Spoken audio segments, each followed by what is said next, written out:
Hello everyone, welcome to my channel easy learn lab. आज हम सीखने जा रहे हैं the uses of common preposition. तो प्रीवियस वीडियो में हमने प्रीपोजिशन को डिस्कस किया था।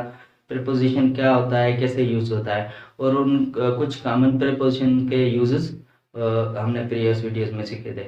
तो आज अब इस वीडियो में हम मजीद कुछ प्रीपोजिशन उनके यूजेस देखेंगे और किसी तरह सेंटेंसेस में यूज होते हैं। तो सबसे पहले हम देखेंगे अब वो टू गो अपवर्ड। अब वहां इस्तेमाल करेंगे जब कोई चीज ग्राफ में या ग्राफ हो या कोई चीज अपवर्ड जाए, इन वर्टिकल पोजीशन अपवर्ड जाए, तो हम वहां पर वर्ड अब इस्तेमाल करेंगे। देखो यहाँ पर मैंने दो एग्जांपल्स लिखे हैं। They are present above the roof, roof के ऊपर मौजूद है, रूफ के ऊपर मौजूद है। अब दूसरा एग्जांपल ये है the temperature went above the normal. यहाँ पर देखो मैंने वर्ड अबव इस्तेमाल किया। अबव द नॉर्मल, देखो टेम्परेचर बनाने की एक रेंज होती है, एक ग्राफ होता है जिसमें देखा जाता है टेम्परेचर ऊपर जा रहा है। नेक्स्ट जो है below, go down in vertical position और ग्राफ। इसका ही अबव का जो अपोजिट वर्ड है वो बेलो है। जब भी कोई चीज या कोई प्राइस या कोई रेंज ग्राफ में नीचे जाती है या कोई चीज वर्टिकली नीचे जाती है, तो वहां पे हम प्रीपोजिशन बेलो इस्तेमाल करते हैं। जिसी तरह देखो the price went below, price नीचे गई, प्राइस कम हुई, तो हमने क्या इस्तेमाल किया, बेलो इस्तेमाल किया। प्राइस का एक ग्राफ होता है, प्राइस का एक लाइन ग्राफ में अक्सर प्राइस लिखी जाती है। तो प्राइस हम देखते हैं कि वो लाइन जो है ग्राफ में नीचे जा रही है, तो हम क्या लिखेंगे, वहां पर बेलो लिखेंगे। इसी तरह the temperature went bellow the range, normal range. Temperature भी रेंज में होता है, टेम्परेचर भी ग्राफ में लिखा जाता है, या टेम्परेचर का जो डिवाइस होता है उसमें टेम्परेचर वर्टिकली बेलो जाता है, तो हम कहेंगे the temperature went bellow the normal range. Next है इनटू। इसमें देखें दो वर्ड्स हैं, एक n प्लस टू। अब टू क्या जाहिर करता है, टू ये जाहिर करता है कि कोई चीज मूवमेंट में हो किसी पार्टिकुलर डायरेक्शन में। जब कोई चीज पार्टिकुलर डायरेक्शन में मूवमेंट में होती है तो हम टू इस्तेमाल करते हैं। अब इनका क्या मतलब है, इनका ये मतलब है कोई चीज मूवमेंट में हो और किसी जगह में, किसी प्लेस में या किसी और मीडियम में दाखिल हो, तो उस जगह पे हम क्या इस्तेमाल करेंगे, इनटू इस्तेमाल करेंगे। यहां पर देखो the ship sinks into the water. यहां पर जो वर्ड है इनटू, इट मींस जो शिप जो गया है वो मूवमेंट में है और अंदर गया है, पानी के अंदर गया है। तो दो चीजें हैं देखो, एक तो मूवमेंट, दूसरा अंदर, इनसाइड। तो इन दोनों को जब हम देखेंगे तब हम वर्ड इनटू इस्तेमाल करेंगे। इसी तरह he goes into the room, ये मूवमेंट में था और कमरे में दाखिल हुआ, तो हमने क्या वर्ड लिखा, इनटू लिखा। अब ऑन टू, इसी तरह से जिसी तरह से इनटू है इसी तरह से ऑन टू है, टू है और ऑन है। The ball threw onto the roof, देखो बॉल पहले मूवमेंट में था और फिर किसी के ऊपर जाके गिरा।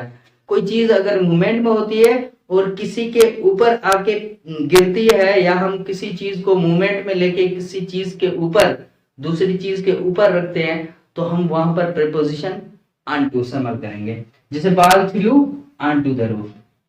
अब नेक्स्ट है around moving in a circle. जब कोई चीज सर्कल में मूवमेंट करती है तो वहां पर हम प्रीपोजिशन अराउंड इस्तेमाल करते हैं। जैसे the earth moves around the sun. अब देखो अर्थ मूव करती है सन के इर्द गिर्द, इट मींस सर्कल में मूवमेंट होती है उनके लिए, तो हम वहां पर प्रीपोजिशन अराउंड इस्तेमाल करेंगे। अब यूज देखते हैं ओवर का। ओवर व्हेन समबडी और something goes high over something which is in stationary state।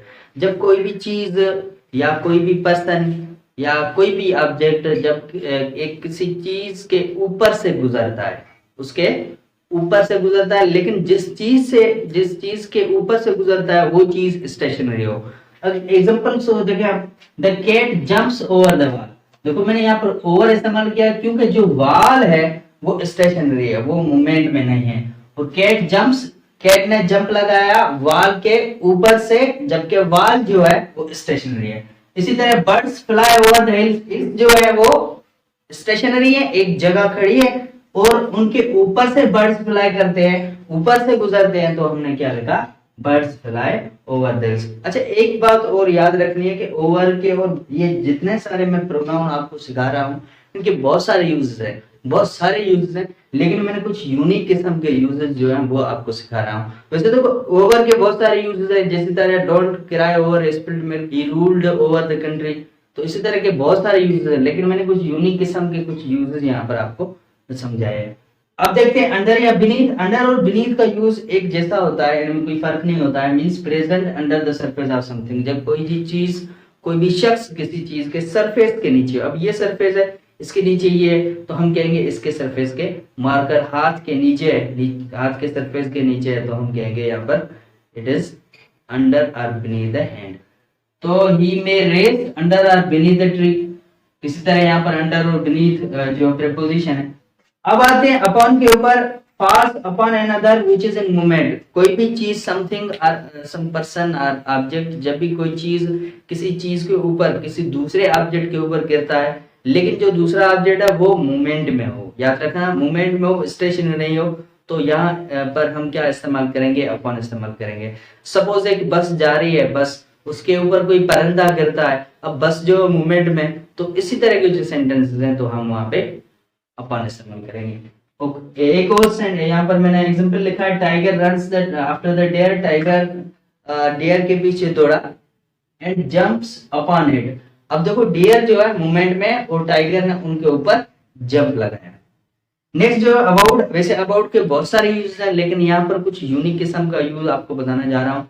क्या कोई भी पर्सन, कोई भी चीज किसी के अंदर हो, सपोज हम रूम में हैं, लेकिन अंदर हो, लेकिन ये कि वो चीज मूवमेंट में हो, कंटिन्यूसली मूवमेंट में हो और अपनी प्लेस तब्दील करता रहता हो। सपोज मैं यहाँ पर आपको पढ़ा रहा हूँ और कंटिन्यूसली अगर मैं अपनी प्लेस ऐसे चेंज कर रहा हूँ, अब चेंज कर रहा हूँ उसका मतलब ये है कि मैं एक जगह पे नहीं हूँ।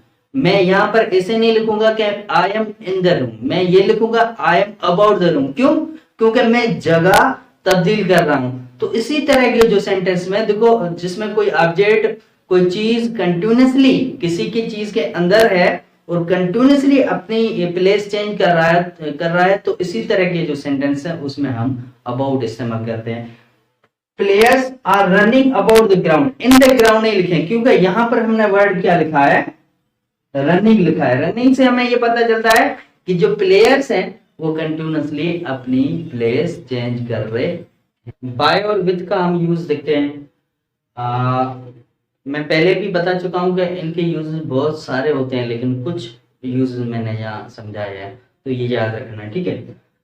आई write by right hand with, याद रखना जब एक सेंटेंस में बाय और विद एक साथ आ जाए, बाय और विद एक साथ आ जाए, तो बाय हम पहले रखेंगे, विथ उसके बाद में रखेंगे। अगर इसको आप विथ को पहले रखेंगे और बाय को बाद में रखेंगे तो ये सेंटेंस एरर हो जाएगा। इट मींस आपकी स्ट्रक्चर इसमें एरर हो सकती है, स्ट्रक्चर में, या आपका सेंटेंस गलत हो सकता है। देखो तो मैंने यहाँ पर लिखा है राइट बाय हैंड, बाय पहले इस्तेमाल किया है और विथ बाद में इस्तेमाल किया है। अब देखते हैं बिटवीन और अमंग, ये क्लियरली एक बहुत सिंपल सा यूज है। जब कोई चीज किसी दो चीजों के बीच होती है, दो चीजों के बीच में मौजूद होती है, तो हम वहां पर बिटवीन इस्तेमाल करते हैं। या जब भी कोई चीज बहुत सारी चीजों के बीच में मौजूद होती है तो हम वहां पर अमंग इस्तेमाल करते हैं। या दो से ज्यादा चीजों के बीच में होती है तो हम अमंग इस्तेमाल करते हैं।